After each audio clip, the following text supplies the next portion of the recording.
Hello and namaste everyone. I'm Sergeant Mukesh Rai. I'm currently posted at Food Service Training Wing, FSDW at Wadi Down. Sharon and PFBS team, I'm very delighted today for your kind request for a small lesson for momo. We are going to make chicken momo, but you can have a various type of, you can use a various type of meat, uh, like pork, mutton, lamb, beef, but today we got like nice chicken over here. We have got some finely chopped onions.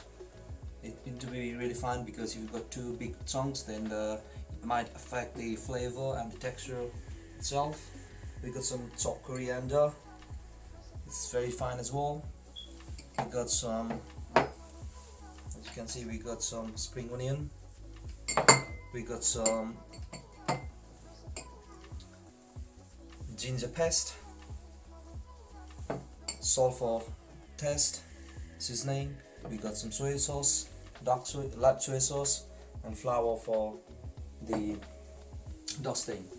Similarly, with some water, the sieve, a bowl, and a flour.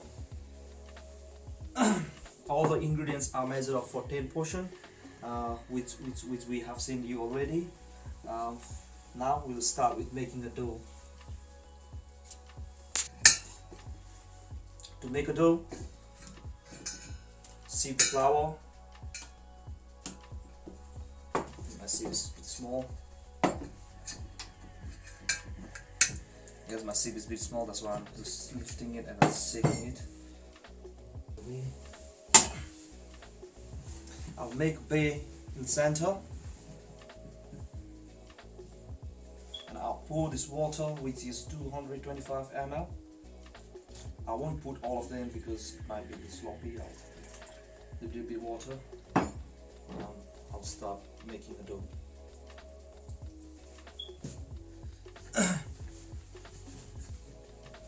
I don't have enough water. Now what I can do, I can add more water and mix it. The reason behind we don't put all the water is because we can always add the water, but we cannot take the water out. Your dough need to be quite tough because you don't want it soft. After you raise the dough, it's gonna release some water, and it's gonna be if it's too soft, then it's gonna be really hard to roll, and we also have to make cream later on.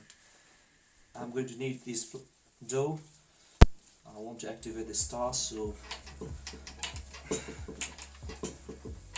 you need to be a bit tough with it, and you need it for about 5 minutes.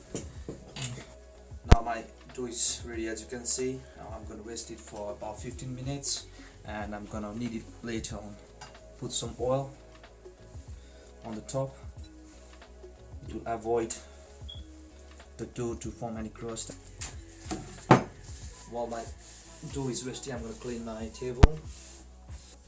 Okay, I've got my chicken here. I'm going to add my finely diced onion. I'm also adding my chopped coriander,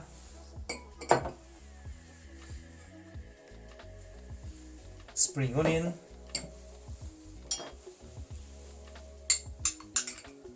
my ginger paste, soy sauce. I'll also add a little bit of oil. I prefer to use olive oil, and I'll season my mix with a little bit of salt. I'll mix this mix together with a spoon. You can also use a hand if you want. I think hand is the best way, but I'm using the spoon today. I'll mix it together. I'll make sure all the ingredients are mixed very well. As you can see, all my mixture are mixed evenly. Now what I'm gonna do, I'm gonna cover it and leave it in the freeze until my dough is ready. Now while I'm waiting for my dough to get rested, I'm gonna check for my equipment for cooking. I've got momo, traditional momo pot over here. We got a big bowl over here where we put our water, cold water, and we got our steamer. We put our momos in, and we got a lid.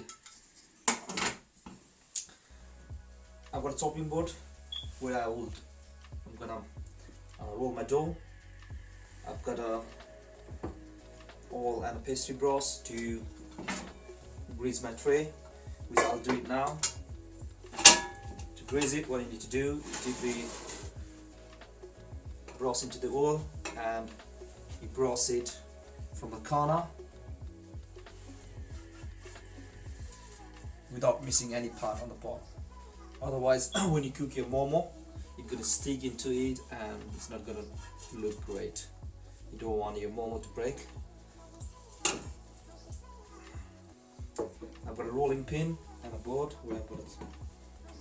And I've got a small spatula or fish slicer, fish slicer, to take my momo out. I'll also show you another way how to take your momo out without damaging any momos. Next, what I'll do, I'm gonna boil my water for the steam. 15 minutes when I'm done with making my momos. My dough is ready now. Need my dough back. As you can see, my dough is nice and I'm gonna break it. And what I'm gonna do, I'll make a elongated shape like that, and I'll cut that one into half. It's like that, into quarter. This is the quickest way to make a round balls, and I'll just make a rough size, which should be like that. Make sure you don't make too big or too small. I'll make a round shape like that. Put it over there like that. I've got 24 balls ready for the pastry. Now I'm gonna cover it, because if I don't cover it, it's gonna here is gonna dry this dough and it's gonna break later on. I'm gonna take one out, dip this one in a flour like that, and pour some flour on the table or the chopping board. I'm gonna make a circle. Don't worry if you don't get if you cannot get it round. It doesn't have to be really like round. If it's like this shape, it should be okay. I'm gonna put this one on side. Make a baseball shape. Turn it over. And make a baseball shape again. Turn it over. And there you go. Normally use this teaspoon. This is the perfect size for the mix. I'll put a full teaspoon, not tablespoon, teaspoon. As you can see, a big chunk like that, maybe a little bit more. I'll add a bit more. Now, to make a momo, I'm gonna show you the most popular one, which is a half moon shape. You can either do it in your hand or you can do it on the table. I'll do it on the hand first. Hold it like that. As you can see, the middle finger, crimp it like that. Use your two finger to crimp it with this index finger. Push it towards the other index finger and crimp it. Push, crimp, push, crimp, push, crimp, push, crimp, push, crimp, push, crimp, push, crimp, push, crimp, and push, crimp. And finally, you want to crimp the end bit, otherwise your mixture is gonna come out when it's cooked. And you want your cream to be nicely cream on the top like that. As you can see, momo tray, put it on the table, get a big chunk of meat, our mixture, put it on the center, lift it from two sides,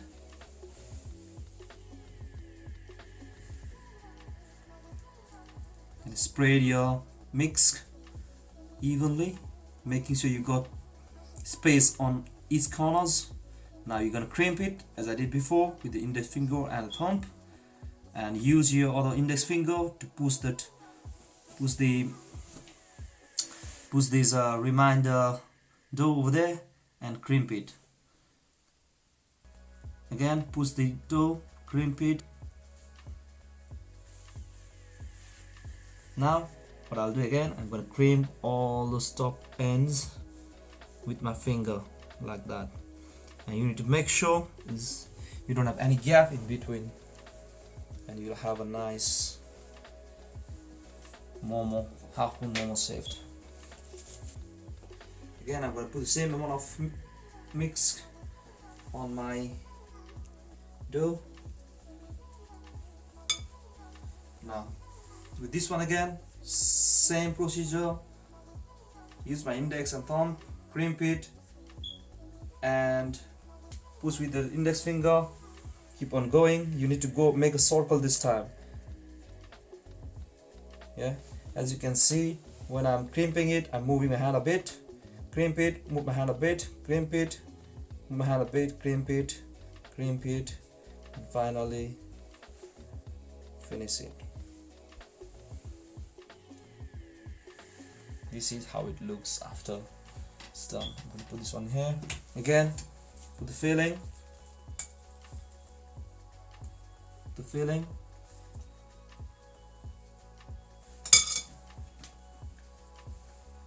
crimp it together, hold it, bring the other side, crimp it, bring the other side, torque this one inside with the finger and crimp it.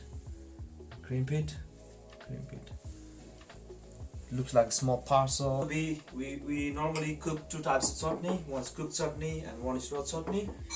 We're gonna make a raw chutney this time. To make raw chutney, raw tomato chutney or coriander chutney, we need some tomatoes,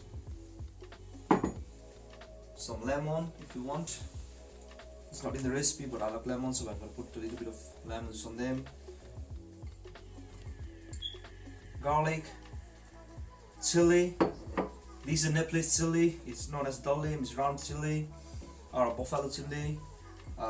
It's really hot, so if you want to put some chili, put what you prefer to. Fresh coriander and a little bit of salt to season it. Now to make our chutney, what you need to do, put your tomato into the mixer, blender or whatever, put your chili, put your cloves, garlic, and you can put this one, but I'll put this one later after this one is mixed.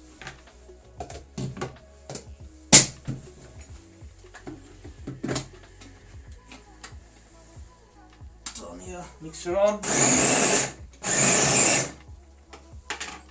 I'm gonna add my coriander.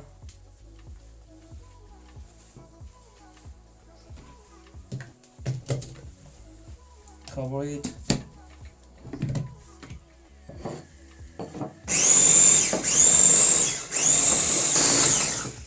I'm going to take my chutney. I'm going to check for the consistency. It looks awesome. Now I'm gonna take the blade out, put it on the side, and put some salt. Not too much. You can always add the salt, but you're going to take it out. I'm going to stir it nicely. I'm going to squeeze my lemon into it. Squeeze the lemon. Make sure you don't want to drop seed on them. Right. You can add lemon according to your taste. Now, here's the chutney. gonna add a little bit more salt and I'm gonna mix it and taste my chutney.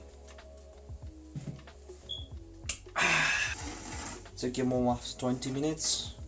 As you can see, my dough is creamy color now, and as you lift in, you will see on the bottom it's nicely cooked. If you see any raw dough on there, it's not cooked. It's cooked now. I'm gonna take my momo and plate it and serve it. Use a fish slicer. Start from the center. Slowly take your momo out and place it on the end of the one end of the plate. And so the other way to take the momo out is, I'll just use this tray for now. If your momo is stuck, what you need to do, okay, place a tray, hold it on the bottom and flick it over, and slowly, as you tap it, you will see all the holes are empty. Slowly lift it, and if there is any more remaining, use your finger and do like that. Looks a bit messy, but you'll avoid any damages on your momos. Now I'm gonna plate it out. So, put my saucepan on the center and put my chutney like that. Now I'm gonna test my momo.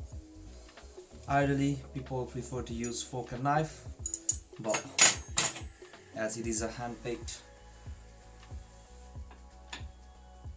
it's a starter and it's normally eaten by the finger, I'm gonna grab it, dip it into my sauce, and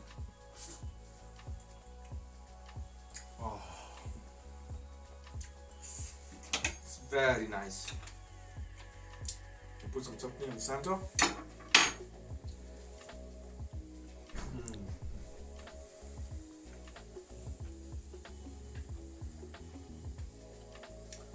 Thank you very much for watching and for your time. And finally, I would like to thank my Sahai Guru and my dearest Krishna Vai, who is a photographer right now taking my videos. And enjoy your day and enjoy the momo.